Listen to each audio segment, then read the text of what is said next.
जय जय पांडुरंग हरी. बुद्धविटेवरी या चॅनलवर मी आपणा सर्वांचं सहर्ष स्वागत करीत आहे. माझ्या संदर्भामध्ये ज्या काही प्रतिक्रिया नोंदवल्या जातात त्या इतक्या विचित्र असतात काही की काही मंडळी मला बुद्धू वगैरे असे शब्द प्रयोग करतात. ते असू द्या, कारण व्यक्ती तितक्या प्रकृती असतातच. माणसांच्या गुणधर्मावर तीन विभाजन केलेलं आहे, तीन विभागणी केलेली आहेत. एक सत्वगुण, एक रजगुण आणि तिसरा तमगुण. तर राजस गुण हा जो आहे, सत्वगुण हा जो आहे किंवा ज्याला आपण गुण आहे, तर त्या माणसांची वैशिष्ट्ये वेगळी असतात. तसंच रजगुण असणाऱ्या माणसांची वैशिष्ट्य ही वेगळी असतात आणि तमगुण असणाऱ्या व्यक्तींची ही मानसिकता ही एकदम विचित्र असते. काही मंडळी ज्यावेळी कमेंट्स करतात, प्रतिक्रिया नोंदवतात, त्यावेळी ते हा विचार करत नाहीत की आपण योग्य तीच प्रतिक्रिया नोंदवतो का, नाही विचार करत हा. आणि तशी विचार करण्याची बुद्धी त्यांना नसतेच आणि म्हणून ते तमोगुणी असतात. तम याचा अर्थ अंधार. यांच्या बुद्धीमध्ये अंधारच पडलेला असतो. यांना कधी उजेडाची भेट झालेलीच नसते आणि म्हणून अशा माणसांचं मन हे एखाद्या कोळशाप्रमाणे असतं की जो कोळसा कितीही उघळला तरी तो सफेद होत नाही. स्वतःच्या नावामध्ये सम्राट अशोकांचं नाव धारण केलेलं आहे. सम्राट अशोकांचं नाव धारण करून देखील सम्राट अशोकांसारखं मात्र याचं कार्य नाही. लक्षात आलं का? कसं आहे की सम्राट अशोक हे महान आणि महानच होऊन गेले की ज्यांनी आपल्या या बौद्ध धर्माच्या संदर्भामध्ये प्रचार आणि प्रसार केला, जगामध्ये नावलौकिक कमवलं, जवळजवळ बरीचशी विहार स्तूपांची लेण्यांची निर्मिती केली. आपला धम्मोपदेश त्यांनी पाषाणावर कोरला, लेखात कोरला, अभिलेखात कोरला. आज तो पाली लिपीच्या स्वरूपात जिवंत आहे. अशी पाली लिपी शिकण्यासाठी मी तुम्हाला वारंवार विनंती देखील करतो. तर याच्या संदर्भामध्ये कोणी कमेंट करणार नाही. हा मुलगा नाव मात्र अशोकाचं धारण केलेलं आहे, पण याचा स्वभाव इतका खवचट आहे. हो, कारण खवचटपणाची माणसं नेहमी आचरटपणा करतात. बस एवढा त्याला संदेश देतो. जास्त काय अशा लोकांवर जास्त बोलण्याचा काय अर्थ नाही, परंतु मला सांगायचं तात्पर्य एवढंच आहे की अशा माणसानं आपला खवचटपणा सोडावा आणि महान सम्राट अशोकांचं नाव आपण एक उज्ज्वल करावं, हा त्याला माझा संदेश आहे. दुसरं असं आहे की एका मुलानं लिहिलेलं आहे की सिद्धार्थ गौतम बुद्ध काळामध्ये ब्राह्मण हा शब्दच अस्तित्वात नव्हता. कारण त्या मुलाची काही चूक नाही, कारण एक तर त्याचं वाचन कमी असतं आणि दुसरी गोष्ट अशी की जे वामपंथीय विचारसरणीची माणसं असतात ना, ते अशा पद्धतीचं काय करतात, प्रोपगंडा करतात, विचार फैलवतात की बुद्धाच्या काळामध्ये ब्राह्मण शब्द नव्हता, बुद्धाच्या वेळेस ब्राह्मण ही जमातच नव्हती, जातच नव्हती, वगैरे वगैरे वगैरे. या मुलाला मला आवर्जून सांगायचं असेल की बाबा, कोणताही ग्रंथ न वाचता आपण जो आपल्या मनाची धारणा केलेली आहे ना ती बदलावी. कारण काय की सर्वत्र उपलब्ध आहे तो ग्रंथ. कुठला? बुद्ध आणि त्यांचा धम्म. बाबासाहेबांनी लिहिलेला हा ग्रंथ आहे. या बाबासाहेबांनी लिहिलेल्या ग्रंथामध्ये खुद्द राणी महामाया यांना स्वप्न पडतं आणि ते स्वप्न पडल्यानंतर ती स्वप्नाचा अर्थ काय हे ती शुद्धोधनाला ज्यावेळी आपल्या मनाची उकल सांगते, त्यावेळी शुद्धोधन राजानं कुणाला बोलवलेलं आहे, तर 8 ब्राह्मणांना बोलवलेलं आहे. मी म्हणत नाही, कारण हे बाबासाहेबांचं वाक्य आहे, बाबासाहेबांचं अमर असं लिखाण आहे. म्हणून बाळा, वामपंथीयांवर विश्वास ठेवण्यापेक्षा तुझा विश्वास तू आपल्या परमपूज्य बोधिसत्व डॉक्टर बाबासाहेब आंबेडकर यांच्यावर ठेवला तर फार बरं होईल. कारण हल्ली काय झालं, या वामपंथीयांच्या विचारसरणीमुळे आणि एक गलत प्रवाह फैलवत असल्यामुळे झालं काय की तरुण मुलांना एक वेगळेच छाप्यांच्या अंगावर पडलेले आहे. परंतु या मुलांनी जर योग्य असा अभ्यास जर केला तर त्यांनाही कळेल की खरा इतिहास काय आहे. म्हणून मी बाबासाहेबांचा हवाला देऊन सांगतो बाबा की बाबासाहेबांचं हुबेहूब सुधारागी ग्रंथ वाच. त्याच्यामध्ये बाबासाहेबांचे असे अनेक उल्लेख आढळतील की जिथं ब्राह्मणांचा उल्लेख आलेला आहे. दुसरी गोष्ट अशी, तुला तर हे मी माझं सांगितलेलंच आहे, परंतु सिद्धोधन राजानं आपल्या राजपुत्राला म्हणजेच गौतमाला जे पहिले शिक्षण दिलेलं आहे ते वेद उपनिषद हे कोणाकडून दिले तर ही ब्राह्मण धर्मगुरूकडूनच दिलेले आहेत. हाही उल्लेख माझा नव्हे तर हा उल्लेख देखील बाबासाहेबांचाच आहे, हे लक्षात घे. म्हणजे याचा अर्थ काय होतो की त्या काळामध्ये बुद्धाच्या अगोदर सिद्धार्थाच्या अगोदर ब्राह्मण होते किंवा ब्राह्मण धर्म होता, ब्राह्मण लोक होती, ब्राह्मण समाज होता. तर विनाकारण आपण अभ्यास करावा. वामपंथीयांच्या विचारश्रेणीचा तू जरूर अभ्यास कर, परंतु त्याच्यातून खोटं आणि खरं सत्य असत्य शोधण्यासाठी तुला मात्र बाबासाहेबांच्या विचारांचा आधार घ्यावा लागेल. कारण बाबासाहेबांचे विचार हे शाश्वत आहेत, सत्य आहेत. तर असत्य अशा वाममार्गी लोकांच्या विचारश्रेणीला वाहवत जाऊन अशा पद्धतीच्या प्रश्न विचारला मला आनंद झाला, कारण मी त्याच्यावर 2 शब्द बोललो तुला. तसंच तुझ्या माहितीसाठी सांगतो की जे बौद्ध धर्माचा प्रचार आणि प्रसार केला गेला तोही खास करून ब्राह्मण लोकांकडूनच. कारण भगवान गौतम बुद्धांच्या पहिल्या 5 शिष्यामध्ये जिथं सारनाथला धम्मचक्र प्रवर्तन झालं पहिलं, तर त्या धम्मचक्र प्रवर्तनामध्ये जे कोणी होते बुद्धांचे किंवा गौतमांचे अनुयायी ते देखील 5ही जण ब्राह्मणच होते, हे लक्षात घे. तिसरी गोष्ट अशी आहे की जेणेकरून आपल्या बौद्ध विचारांचा मतांचा प्रचार आणि प्रसार व्हावा असं ज्यावेळी सिद्धार्थ गौतमाला वाटलं त्यावेळी तिथंही प्रामुख्यानं सारीपुत्त आणि मोगलायन अश्वघोष हे आलेले आहेत. मग हे कोण आहेत तर हेही ब्राह्मणच आहेत, हेही लक्षात घे. म्हणजे बुद्धाच्या अगोदर पासूनच ही ब्राह्मण संस्था होती, ब्राह्मण समाज होता, ब्राह्मण धर्म होता. ब्राह्मण धर्म आणि श्रमण धर्म हे दोन्ही एकाच गाडीचे चाका आहेत.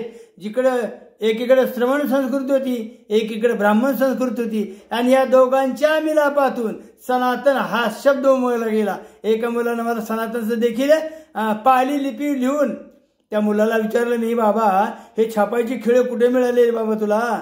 त्याने सांगेल तरी मला कधीतरी तो असो. तद्वतच आपल्या एक बौद्ध वाङ्मयामध्ये धम्मपद नावाचं एक ग्रंथ आहे. ग्रंथ छोटा आहे, 423 गाथांचाच आहे तो, परंतु त्या 423 गाथांमधून 383 ते 423 या गाथा क्रमांक आहेत ना, ह्या सुद्धा सर्वस्वी ब्राह्मण समाजावर किंवा ब्राह्मण कोणाला म्हणावं याच्यावरच अवलंबून आहेत. म्हणजे ब्राह्मण याचा अर्थ सर्वश्रेष्ठ, आणि तो सर्वश्रेष्ठ असताना भगवान बुद्धाने आपल्या धम्मपदामध्ये जो उपदेश दिला, धम्मपदामध्ये जो उपदेश दिला तो देखील आपण पाहावा. कारण धम्मपदामध्ये 26वा जो वग्ग आहे त्याचं नाव मूळतः ब्राह्मण वग्ग आहे, आणि या ब्राह्मण वग्गामध्ये 383 ते 423 ह्या गाथा ब्राह्मण समाजामध्ये किंवा ब्राह्मणाच्या संदर्भामध्ये अवलंबून आहेत. याचा अर्थ असा होतो की ब्राह्मण हा शब्द बुद्धाच्याही अगोदरचा आहे, तो समाजही त्या अगोदरचा आहे. केवळ वामपंथीय लोकांच्या विचारांचा, कारण वामपंथीय विचाराचा जो प्रचार आणि प्रसार करतात ना त्यांना बाबासाहेबांचंही काही देणं घेणं नाही, भगवान बुद्धाचंही काही देणं घेणं नाही, पण त्यांना ठामपणे माहिती असतं की हा समाज जो आहे आंबेडकरी समाज तो इतका खोलवर अभ्यास कधी करणारच नाही. आणि म्हणून ते अशा पद्धतीचे एक प्रोपोगंडा प्रसारित करून सांगतात की बुद्धांच्या अगोदर ब्राह्मण नाही. पण तसं नव्हे. इथं खुद्द तथागत भगवान बुद्ध सांगतात. काय सांगतात? दिवा तपती आदिच्यो रत्तिंग आभासी चंद्रिमा सन्नद्धो खतियो तपती जाही तपती ब्राह्मणो अथा सब महारथो बुद्धो तपती तेजसा. तर या सर्वांमध्ये कोण तपस्वी जास्त आहे ब्राह्मणापेक्षा? त्याचा अर्थ सांगतो तुम्हाला की सूर्य दिवसा प्रकाशितो, चंद्र रात्री प्रकाशितो, योद्धा ज्यावेळी रणभूमीवर असतो, त्याच्या अंगावर ढाल तलवार हातामध्ये असते, कवच कुंडले असतात, त्यावेळी तो तपतो. आणि चिंतन मनन अभ्यास जो करतो तो ब्राह्मण चमकतो. परंतु बुद्ध मात्र निरंतर चमकत असतात. बुद्धो तपती तेजसा, दिवसा आणि रात्री देखील. म्हणजे बुद्ध हे शाश्वत आहेत. इथं म्हणजे बुद्ध हे शाश्वत आहेत. कोण सांगतो? सिद्धार्थ गौतम, की ज्याने बुद्धत्व प्राप्त केलं. हे बुद्धत्वाविषयी व्याख्या देतात. बरीच मंडळी मला सांगतात की सिद्धार्थ गौतमानं पिंपळाच्या वृक्षाखाली किंवा बोधी वृक्षाखाली ध्यान कुणाचं केलं? बरीच मंडळी ब्राह्मण सुद्धा मला विचारतात बरं का ह्या गोष्टी, की ध्यान कुणाचं केलं? तर हो, सिद्धार्थ गौतमानं बुद्धाचं ध्यान केलं. कारण प्रत्येक बुद्धानं हे बुद्धत्वाचं ध्यान केलेलं आहे. बुद्धत्व याचा अर्थ मी वारंवार सांगत असतो की ते जीवधारी नव्हे, ते जन्म मरणांच्या पलीकडे गेलेले आहेत किंवा असतात. आणि म्हणून बुद्ध या शब्दाचा व्याख्याचा अर्थ हा एक आपल्या बुद्धीला, आपल्या मननाला, आपल्या चिंतनाला, आपल्या जागृतीला जो जागृत करतो त्याला बुद्ध म्हणतो. आणि या बुद्धाचाच तपस्वी आमच्या सिद्धार्थानं तपस्वी धारण करून बुद्धत्व प्राप्त केलेलं आहे. म्हणून न ब्राह्मणस्थ पहरय्या न समुच्चेत्य ब्राह्मणो धो ब्राह्मणशक्त हंतारन ततोधी यस्स मुच्यती. मग असे जे विद्वान आहेत, अशा विद्वान ब्राह्मणावर कोणी प्रहार करू नये. परंतु प्रहार करणाऱ्या व्यक्तीवर ब्राह्मणाने देखील रागावू नये. जर ब्राह्मण त्या व्यक्तीवर रागावलाच तर तो एक ब्राह्मण ठरत नाही. कारण ज्याने गुन्हा केलेला आहे परंतु त्याला माहीत नाही की मी जो गुन्हा करतो तो याचा परिणाम काय होणार आहे, त्या गुन्हा करणाऱ्याला माहीत नसतं. जसं बायबलमध्ये लिहिलेलं आहे, प्रभू येशू ख्रिस्ताने सांगितलं, त्यांना ज्यावेळी श्रावर चढवण्यात आलं त्यावेळी प्रभू येशूने देखील काय सांगितलं होतं की हे देवा, हे परमेश्वरा ओलाड की तुम्ही यांना क्षमा कर. कारण ही व्यक्ती किंवा ही माणसं काय करतात हे त्यांना समजत नाही. हे खरे बुद्धत्व आहे. हे खरे बुद्धत्व आहे की आपल्या शत्रूंना देखील जो माफ करतो, नव्हे तो त्यांना सन्मार्गावर आणतो, तो बुद्ध असतो. आणि तब्बर या मुलाच्या या वाक्याला मी अशा पद्धतीनं एक सांगितलेलं आहे की बाबा रे, ब्राह्मण हा शब्द बुद्ध कालाच्याही अगोदरपासूनचा अस्तित्वात आलेला आहे. असो, आजचा जो आपण जो विषय घेत आहोत तो विषय आहे स्वयंभू. एका मुलाने मला म्हणजे हा प्रश्न विचारलेला आहे, या प्रश्नाची उत्तर देणं आणि याच्यातूनच तुम्हाला त्याचं ज्ञान सांगणं हा एक त्याच्या महत्वाचा मुद्दा असतो. तर स्वयंभू कारण काय, मी विठ्ठलाला पांडुरंग म्हटलं, पांडुरंगाला बुद्ध म्हटलं, आणि त्याचा काय त्याचं की बाबा पांडुरंग हे बुद्ध नाही. बरं ठीक आहे, काय व्यक्तित्व का प्रकृती आहे, ज्याच्या त्याच्या मनाचा तो प्रश्न आहे. आणि तो काय सांगतो की ते स्वयंभू आहोत. हो, स्वयंभू आहोत. पण स्वयंभू याचा अर्थ काय घेतला तर लक्षात घ्या तुम्ही. स्वयं म्हणजे आपोआप मनातून, भू म्हणजे जमीन. अलगा लक्षात तुमच्या, भू म्हणजे जमीन, जे जमिनीतून आपोआप आलेलं आहे ते स्वयंभू. आमच्या वज्रयानी महायानी अनेक अवलौकिकेश्वरांच्या मूर्त्या, बुद्ध प्रतिमा असणाऱ्या मूर्त्या ह्या जमिनीत गाडल्या गेल्या. त्याला अनेक कारणं आहेत. आता आपण पंढरपूरला जी मूर्ती सापडली श्री विष्णूची, श्री विष्णू आणि श्री अवलौकितेश्वर हे वेगळे नाहीत, हे मी वारंवार सांगण्याचा प्रयत्न करतो. त्याच्यासाठी तुम्हाला महायान, हीनयान, स्थविरयान, वज्रयान हे याचा सुद्धा अभ्यास करावा लागतो. मग या मूर्त्या वगैरे जे येतात किंवा एखादी देवीची जरी मूर्ती असली तरी तिच्या डोक्यावर बुद्ध दाखवलेला असतो. एखादं मंदिर जरी जागा असलं त्या उदाहरण अनेक आहेत, तर त्या कळसावर किंवा कुठं तरी एका खांबावर देखील बुद्धत्व, ध्यानस्थ बुद्धत्वाच्या मूर्त्या तुम्हाला पाहायला मिळतील. म्हणजे काय की ही सर्व जी संस्कृती आहे, आजकाल तुमचा आमचा विचार हा फुटलेला आहे. म्हणून मी एका वाक्यातच सांगत असतो की बौद्ध धर्माचा जर स्वीकार बाबासाहेबांनी जर केला नसता, कदाचित तो जर पंडित नेहरूनं, महात्मा गांधीनं, वल्लभभाई पटेलनं, विदा सावरकरांनी, मोहन भागवतांनी जर केला असता तर बौद्ध धर्माकडे पाहण्याचा दृष्टिकोन हा वेगळा झाला असता. पण आज बाबासाहेबांनी हा धर्म स्वीकारल्यामुळं प्रत्येक जण त्याच्याकडं एक वेगळ्याच व्यंग भूमिकेतून पाहत असतो. हा माझा नेहमीचा आक्षेप असतो. आणि म्हणून तुम्हाला ज्यावेळी आम्ही अर्थ सांगतो एखाद्या गोष्टीचा त्यावेळी तुम्हाला ते वेगळं वाटतं, पण तसं नव्हे. पौंडरिक एक महान असे भिक्खू संत होऊन गेलेले आहेत की ज्यांना आपण पुन्हा पुंडलिक बनवलेला आहे. असू द्या, पौंडरिक एकच आहे. आणि तो पांडुरंग, तो पुंडरकाक्ष आपल्या पंढरीच्या वाळवंटाच्या तीरावर भक्तांची वाट पाहतो, एवढं मात्र लक्षात घ्यायचं असतं. आता स्वयंभू याचा अर्थ मला सांगायचा आहे तुम्हाला की स्वयंभू याचा अर्थ काय होतो. तर मी आता सांगितलंय की जमीन वर आले, एखादी जमीन आपण खोदल्यानंतर तिथं एखादी मूर्ती सापडते, मग आपण त्याला काय म्हणतो, आता ती कुठल्या देवाची असते. काल देऊळगाव राजाला देखील लखुजी जाधवांच्या समाधी पुढं एक अवलोकितेश्वराची भगवान विष्णूची मूर्ती सापडली. अवलोकितेश्वर भगवान विष्णूची मूर्ती तिथे सापडली गेलेली आहे. परंतु अशा मूर्त्या जमिनीत काय गेल्या, तर याची कारण शोधावी लागतील बाळांनो तुम्हाला. तर याची कारण आहे की कालांतरानं जो 7व्या 8व्या 6व्या शतकामध्ये जो बदल झाला गेला आणि बौद्ध संस्कृतीवर हल्ले होत गेले, त्यावेळी बऱ्याचशा मूर्त्या ह्या जमिनीत गाडल्या गेल्या. कुणाकडून? विद्वांसांकडून. हा एक पॉईंट झाला तुमचा. म्हणजे ज्यांना कोणाला बौद्ध धर्म हे डोईजड होऊ लागला, 4व्या 5व्या 6व्या शतकातली गोष्ट सांगतो मी तुम्हाला. हे 4व्या 5व्या 6व्या शतकामध्ये बौद्ध धर्माचा निपात करण्यासाठी किंवा बौद्ध धर्म समूळ नष्ट करण्यासाठी बऱ्याचशा लोकांचा किंवा एक विद्वानांचा उगम झाला. त्यावेळी बौद्ध तत्वज्ञानाबरोबर काय वैदिक धर्मतत्वज्ञाने देखील वादविवाद केले. त्यातमध्ये प्रामुख्याने आद्य शंकराचार्य आहे.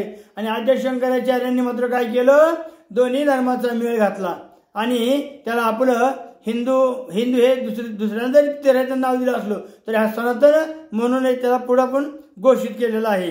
तर हिंदू, सनातन, बौद्ध, जैन, शीख हे वेगळे नाहीत, हे एकाच झाडाच्या फांद्या आहेत.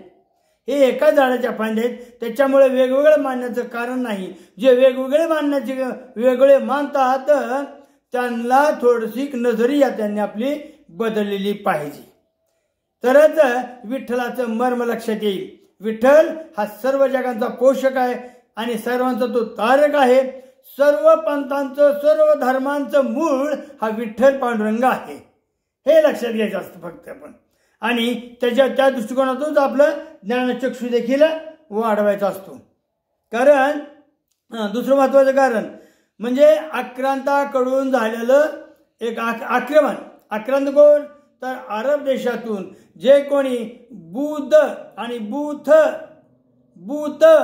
या शब्दांचा फरक करणे, जो समाज किंवा जी विचारधारा तुमच्या अरबस्थानातून भारताकडे आली, त्यावेळी अफगाणिस्तान नावाचा जो देश होता तो पूर्ण बुद्धमय होता. पाकिस्तान पूर्ण बुद्धमय होता. परंतु ज्यावेळी अरबस्थानातून एक वेगळाच विचार इकडे प्रसारित होत आला, तलवारीच्या टोकावर, तलवारीच्या जोरावर, त्यांचं एकच उद्देश होतं की बुद्ध परस्ती, बुद्धाचं म्हणजे बुद्ध आणि बुद्ध म्हणजे मूर्तींचं खंडन करणे, मूर्त्या तोडून टाकणे हा त्यांचा प्रमुख उद्देश होता. म्हणून आपल्या भारतीय लोकांनी काय केलं की त्या आक्रांताच्या भीतीपोटी जसे की खिलजी वगैरे आला, तो हुमायून आला, बाबर आला, पुन्हा आणखी तो गझनीचा मोहम्मद वगैरे आला, अशी जी मंडळी होती ही केवळ बुद्ध परस्पर म्हणजे बुद्धाच्या मूर्तीचे नष्ट करणारे, नाश करणारी अशी विचारसरणी होती. मग हे जे लोकांनी ज्यावेळी आक्रमण केलं, तुम्हाला तर माहिती आहे सोमनाथावर मोहम्मद गझनीने किती वेळा आक्रमण केलेलं आहे ते.